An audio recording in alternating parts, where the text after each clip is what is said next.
Good evening, everyone. I'm John Truitt. Tonight on your WZMQ 19 News, we have some more details on the new body camera system coming to the Marquette County Sheriff's Department. Plus, former Michigan governors gather to urge more civility in the political world. And we'll have the latest on Nancy Guthrie, who remains missing. Her family is pleading for her safe return. Your 19 News at 11 starts now. Live from the UP, this is WZMQ 19 News at 11.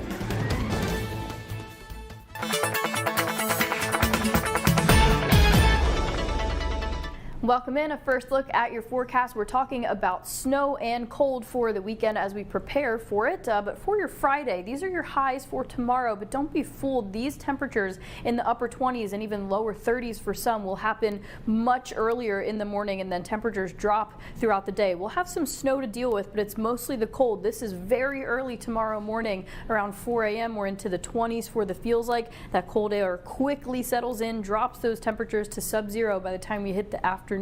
I'll talk about those full details and your weekend outlook in a few short minutes. The Marquette County Sheriff's Department has completed the purchase of a new body camera system. Our Andrew Hands has the details. With body cameras, they are computers, many computers, and they're subject to fail, and they only have a certain lifespan. While keeping officers' safety and accountability in mind, maintaining any means of documenting equipment is a priority, such as currently at the Marquette County Sheriff's Office. We've been using body cameras since 2008, so we're one of the first agencies in the area to adopt the technology, and it's worked well for us. Recently, we put in for a project to upgrade our existing body cameras to a new platform so that we will have that reliability.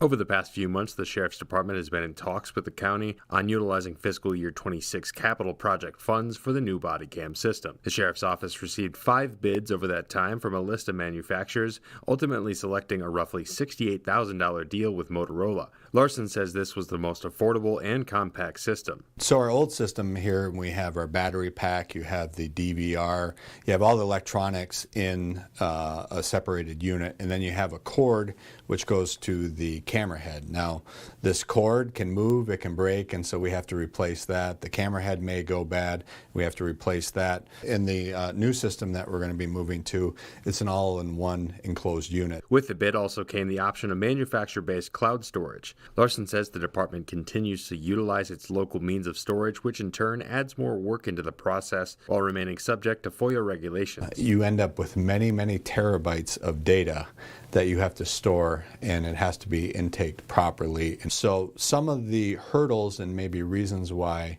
not everyone has adopted this technology, it's a tremendous cost. Then you have all the time and effort that it takes to go through the videos. All 31 new units will be used by Road Patrol officers, with plans for the department's existing cameras to pass along to county jail staff. Reporting in Marquette, Andrew Hands, WZMQ 19 News.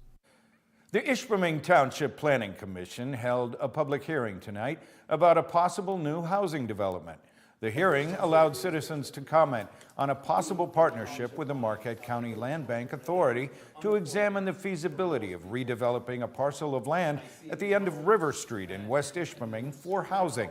The Land Bank proposes to use EPA site assessment funds for conducting a survey of the area in the spring of 2026. The comments from the standing room only crowd were mixed between the need for affordable housing and the protection of the green space. I think everyone in this community is aware that we need affordable housing.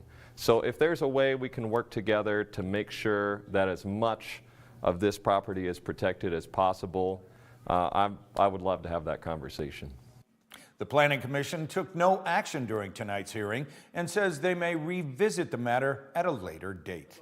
As political divides continue to grow nationwide, 4 former Michigan governors are calling for a return to civility in public life. The bipartisan panel discussed everything from social media and negative campaigning to trust in elections and government institutions.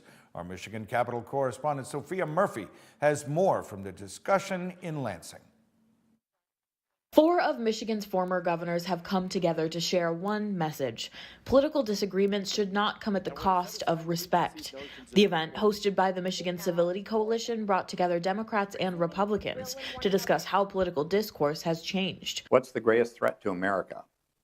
We have huge threats. You can argue about North Korea, you can argue about Russia, Iran. The greatest threat to America, in my view, is us. And that's our lack of ability to get along with one another. They talked about how finding common ground starts with recognizing shared values. We all breathe the same air. We all inhabit this small planet. And as we all know, we're all awed by the sunsets over Lake Michigan and the joy for some of us of our grandchildren's, small fingers in our hands. And importantly, we all love our country. The group also acknowledged the current political climate is far different than what they faced in the past. I worked with 7 presidents over that time frame. I never would have thought we would have to have a forum like this. In fact, if it was 2015, we wouldn't be hosting a forum on civility. We had it. They pointed to social media and declining trust in news media as major drivers of polarization. Not only is there no check on truthfulness, often it's anonymous. I mean, you have people that say things there. They can say whatever they want. You don't know who said it. The governors say the only way through is bipartisan cooperation and community engagement, urging Michiganders to get involved in local campaigns and public service. From Michigan's capital, Sophia Murphy, WZMQ 19 News. Authorities in Arizona gave an update today for the search for Nancy Guthrie, the 84-year-old mother of Today Show co-host Savannah Guthrie, who hasn't been seen or heard from in 5 days. The news conference comes the day after Savannah Guthrie and her brother and sister posted an emotional video pleading for their mother's safe return. Andre Gutierrez has the latest from Tucson. The Pima County Sheriff's Department said Thursday they believe Savannah Guthrie's mother is still out there as they continue to investigate her disappearance. We have not identified a suspect or a person of interest in this case. Authorities shared a timeline showing the window when they believe 84-year-old Nancy Guthrie was abducted from her home in Tucson after she was dropped off Saturday night. The blood on the porch, that was one we did. It came back to Nancy.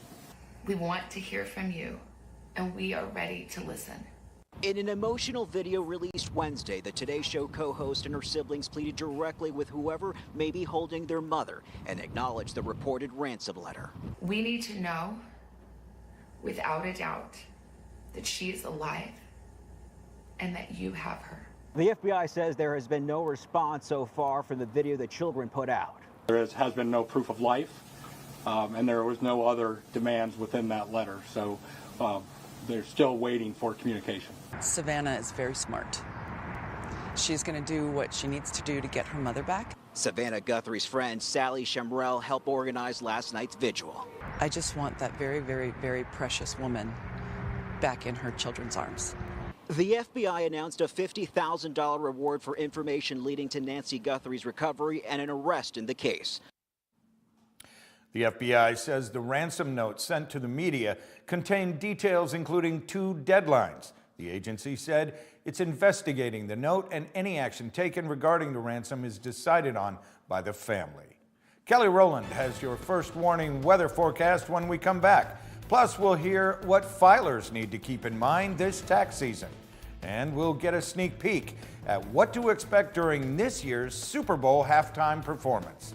We'll have that and more when we come back.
Now, WZMQ TV 19 First Warning Weather with meteorologist Kelly Rowland.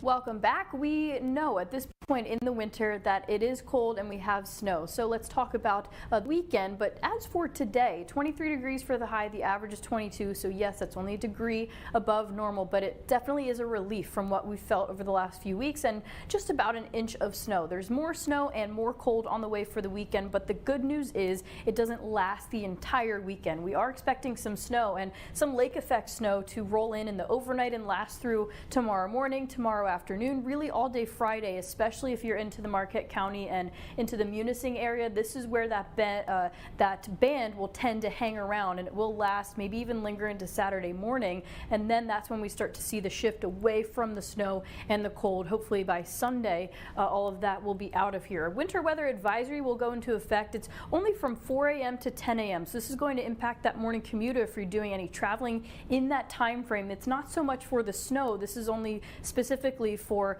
up to an inch of snow, but it's blowing snow with winds up to about 40 miles per hour. That could impact your visibility, bring down those wind chills. It was not so much the snow of a factor as it is the cold. This is the future snow that we could be looking at, though, anywhere from about an inch to maybe up to 3 in that area with the winter weather advisory, but it is for the blowing snow and the wind chill because of that. So for your Friday, we'll start off in the mid to upper 20s, maybe even 30 for some of us, drop through the day, and then we'll be stuck into the teens with for your Saturday. We'll get some sunshine back, so it'll look nicer than it feels when you step outside. As long as you're dressed properly, Saturday will be a great day to get any of those last minute errands done before the big game as the Seahawks take on the Patriots. And on Sunday, temperatures will rise back to, this is seasonal, maybe even slightly mild for some of us. Remember, we should be at 23, so 26, 28 is technically mild because it's above average, and that's what we're going to be feeling tomorrow morning. But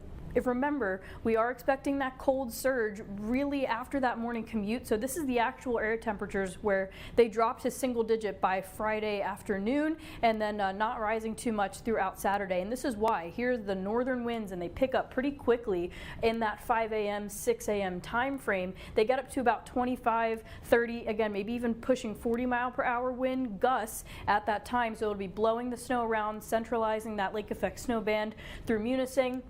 And of course, giving us those bitter cold wind chills. We drop down to sub-zero by the time we get to, again, late afternoon, and then they stay sub-zero for Saturday morning. So with all that being said, we've had our bursts of extreme cold. We've had our cold surges, but the good news is this is not going to last long. It won't even last into Sunday. It's really just your Friday night into Saturday where we have the cold. And if we look into 6 to 10 days, we're already going to see it here on our 7-day. Once we clear that cold surge, we're looking at temperatures to skyrocket at this point up to the 30s, maybe even pushing 40 degrees for some of us on your Tuesday. Most of the changes in the One Big Beautiful Bill Act took effect on January 1st, but many of them could impact your 2025 tax return. Jill Schlesinger takes a look at what you need to know as you get ready to file your taxes. Tax season is officially underway, and the IRS is now accepting and processing returns for 2025. You have until April 15th to file, but you may want to get a head start this year because several new credits and deductions could put more money back in your pocket. The IRS is highlighting 4 major changes: a $6,000 bonus deduction for seniors, no tax on tips, no tax on overtime, and no tax on car loan interest. Taxpayers claiming these breaks should use Schedule 1A. Just keep in mind, the benefits are income tested and capped, depending on how much you earn. Along with a larger standard deduction, these changes could boost refunds. Last year, the average refund was about $3,100, and that number could climb depending on your situation. The IRS says the fastest way to get your money is to file electronically and choose direct deposit. If there are no issues, most refunds arrive within about 21 days. Sports diplomacy took center stage today at the 2026 Winter Olympics in Milan, Italy, with Team USA getting a pep talk from the official presidential delegation.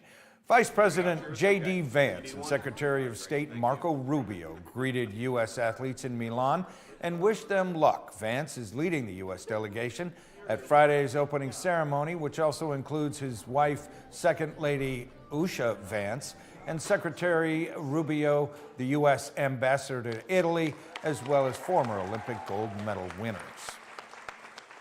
I hope you win as many medals as possible, but most of all, I just hope you enjoy the experience. The whole country, Democrat, Republican, Independent, we're all rooting for you, and we're cheering for you, and we know you're going to make us proud. All right, everybody. After Italy, the vice president will visit Armenia and Azerbaijan to show support for a peace deal brokered by the Trump administration to end decades of conflict between the two countries.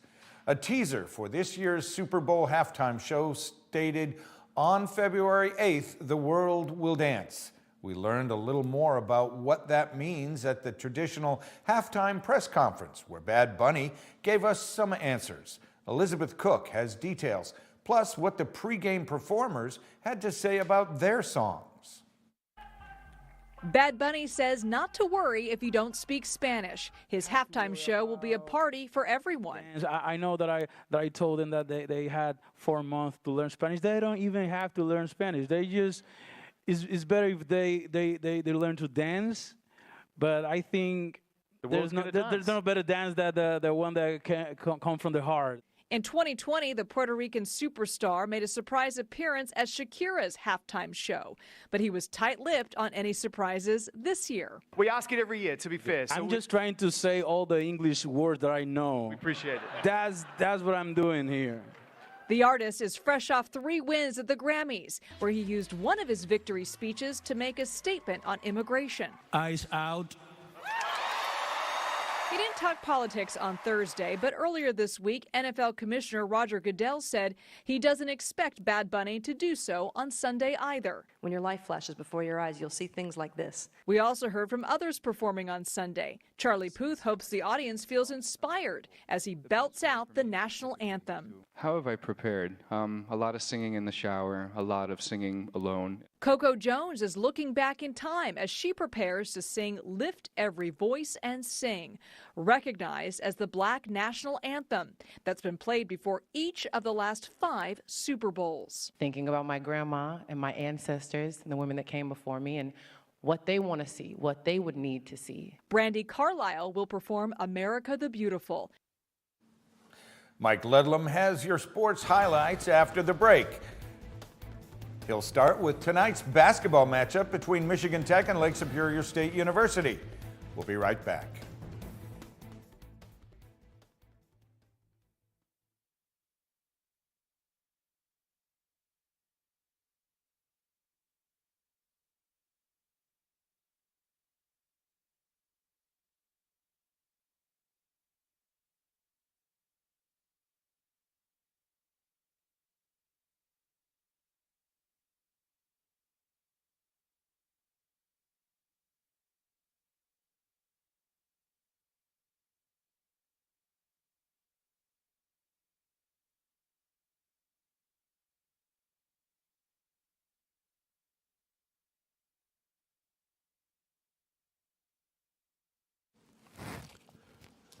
One, 2, 3, 4, 5, 7, 8, 9, 10, 11, 12.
Good evening, everyone. It's a busy Winter Carnival weekend for Michigan Tech sports. Hockey against Augustana and the basketball teams also are at home. We'll start with the 17th ranked Tech men against Lake Superior State. And to get things going, Dawson Norgard on the inside to Gabe Smith, and thank you very much. And the Huskies are off to a good start. Nate Abel gets the ball next, drives behind the back, a little bit of a step back to get that one to go. Then on the other end of the court, Abel is going to get a steal. He'll get the ball to Marcus Tomaszek, and Marcus Tomaszek will let traffic pass, hits the three. Another big night for him. He had 36 points. For Lake Superior State, Nino Carter Smith will get the ball right here, and he will knock down a triple. He led the Lakers with 24. Michigan Tech, though, pulls away in the second half to win 96-76. Josh Terrian had 18 for the Huskies. Omar Suleiman had 20 for the Lakers. To Vandemet Arena for NMU against Saginaw Valley State. First half, Cal Klesmet bounces the pass to Dylan Keel, backs down his defender, and turns back the other way to sink the short jumper. Keel had 10 points in just over 7 minutes. The teams exchanged the lead several times in the first 10 minutes.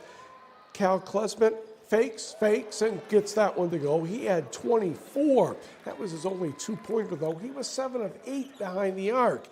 Bennett Basic had another strong game for the Cats. He knocks down his only triple try here. He had 14. NMU received a very good performance from Dylan Keel. Well, so what else is new? He ended up with 32 points and 8 rebounds. NMU, the winner of this one, 83-61. Let's go back to Tech for the women's game against Lake Superior State. Alyssa Wypitch goes left and scores. She had 22 points. Also in the first quarter, Soraya Timms inbounds to Kendall Stanfest. She had a big night to say the least. 26 points, 17 rebounds, and 7 assists. Nagani's Ella Mason, that's a Lake Superior State basket, forgot to type that one in. Nagani's Ella Mason had 11 on the evening. That was Derek Capaldi that scored earlier for Lake Superior State. Soraya Timms hits the layup here. Michigan Tech is your winner of this game by the score of 89-76. Back to Vandemet Arena for the Cardinals and the Wildcat women's game. Casey Thousand's team had a 51-35 advantage at the half, but the Cardinals started flying in the second half. Lainey Yater with that stiff arm gets the bucket. She had double digits, a 12-2 run to cut the Wildcat lead down to 7. Sydney Whitehouse scored 5 straight points, 3 off the pass from Faith Walder. She had 13. But SVSU cut the deficit to 6 when Yater found Lainey Meredith on a backdoor cut. 58-52, Wildcats still in front. Then NMU gets down to business. CJ Romero, Nagani's Alyssa Hill for 2. She had 8. In the fourth quarter, J.C. Weisbrod hit a couple of key baskets. She led the green and gold with 19. Wildcats post an 80-69 victory. Addison Pitleski had 16 points for Northern, 14 of those in the first half. Let's go to high school basketball on the girls' side. Iron Mountain visiting Norway first quarter. It's Peyton Carlson to break the Lauren Adams inside for 2, and the Knights are up 5-2. Next sequence, Carlson misses. Peyton Paquette grabs the board over the Jordan Moll for the long 2, and it's 8-2 home team. Peyton Paquette makes a nice pass to Jessa Rossler. She scores on the second try. You should give the teammate the assist when you have the chance. It helps. Iron Mountain's second basket did not happen until the second quarter. Monroe Vendine off the inbound pass, but this was Norway's night from start to finish. Knights win 56-15. On the board here, West Iron County gets 20 points from Bristol Chamois and edging Forest Park, 41-38. Audrey Williams had 20 for the Trojans. Waters Mead over Bessemer, 39-14. It was Ewan-Trout Creek cruising past Ironwood 60-10. Barrett Downs Ontonagon 64-43. Wingding weekend between Hancock and Houghton. Gremlins win this one 58-53. Lance takes care of Dollar Bay 74-40. North Central 20 better than Stevenson 51-31. Addie Bowerman had 25 for Munising in the 50-34 win over North Dickinson. Big Bay Denac takes care of Rapid River 42-19. It was Rudyard defeating Engadine easily. St. Ignace no trouble with Manistee, and Newberry over Cedarville Detour 43-27. On the boys' side, a buzzer beater by Blake Tomasowski gives Kingsford the 51-49 win over Gladstone. Bessemer cruises past Watersmeet 73-29. Nick Miskovich had 25 points. Randall Kasich had 18. And a big night for the Red Devils over Uintah Creek 69-37. Barriga 60 on Tanagan 52. Wingding boys basketball. Houghton cruises over Hancock. Chassell, a big night for Braden Larson. He had 27. Luke Tarvis, 22. 69-42 Panthers over Lakeland and Hubble. Josh Davatilla had 20 for the Lakes. Forest Park reverses Superior Central, 72-27. Newberry, 14 better than Manistee, 58-44. Big Bay Denac, a bucket better than Rapid River, 52-50. And we did not catch the Sault Ste. Marie Gaylord score. To high school hockey. It is Jeffers at Escanaba, and a big night for Escanaba. Graham Johnson off the post and in. He ended up with a hat trick and a 1-0 lead. He also had 3 assists. 3 minutes later, Ben Sands will beat goaltender Keeson Helmanen to make it 2-0 Eskimos. In the second period, Nick Martinson on the breakaway. He scores. He had 3 goals and 2 assists. And 6th-ranked Escanaba soundly defeated 10th-ranked Jeffers by the score of 9-2. Also in high school hockey, just one more score to get into it, and it was Marquette defeating Negaunee by the count of 5-2. Marquette hosts Calumet tomorrow. That one is supposed to start at 6:30. Michigan all over Penn State men's basketball, 110-69, and we will be right back.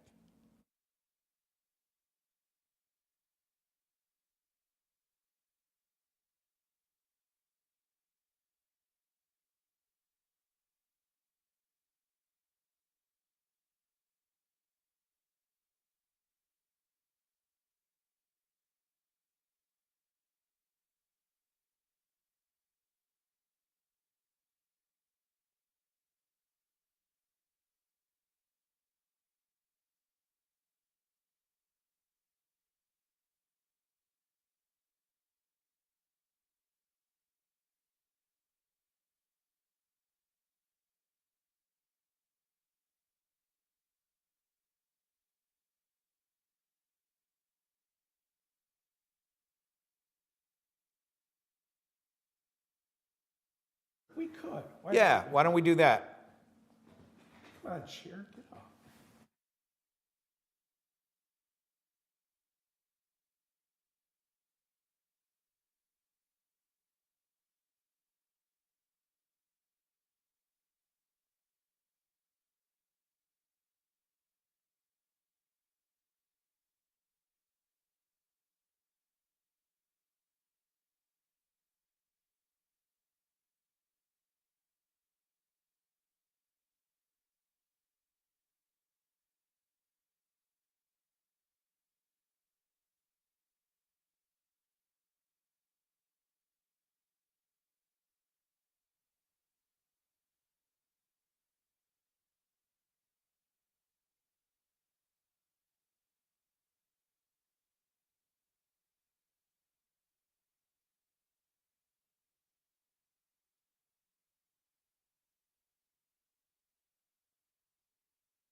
A final check of your forecast as we head into Friday. We have a winter weather advisory to deal with. This has been pretty regular at this point throughout the winter. It's not actually for the snow as it is so much the cold. So the winter weather advisory is specifically only for up to an inch into Marquette County, but blowing snow with wind gusts up to 40 miles per hour in that time frame of 4 a.m. to 10 a.m. So that morning commute's going to have some blowing snow, possibly reduced visibility and slick roadways. So just be careful as you bundle up, and you do need to, even though it says about 28 or 30 degrees for the temperatures. The feels like when that wind chill and the cold surge really settles in, the feels like temperatures will go from a comfortable 20 to an uncomfortable sub-zero range throughout the late morning and early afternoon. So whatever you're feeling in the morning, don't be fooled. It's going to get much colder throughout the day. The cold sticks around for your Saturday, stuck into the teens. We quickly rebound though, get away from that cold surge, mid-20s, and climb it up even more comfortable with some snow to start off the week, mid to upper 30s for your Tuesday.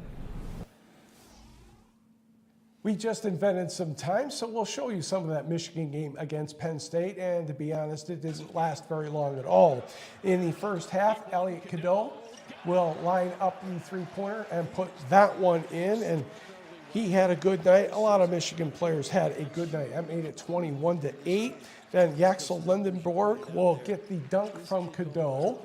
And the lead just kept growing, and it kept growing all night long, to be honest. Namari Burnett had 31 points for Michigan.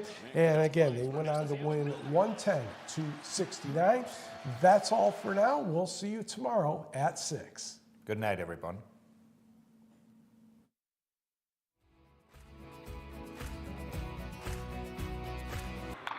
Lilly Broadcasting stands with the people of Iran.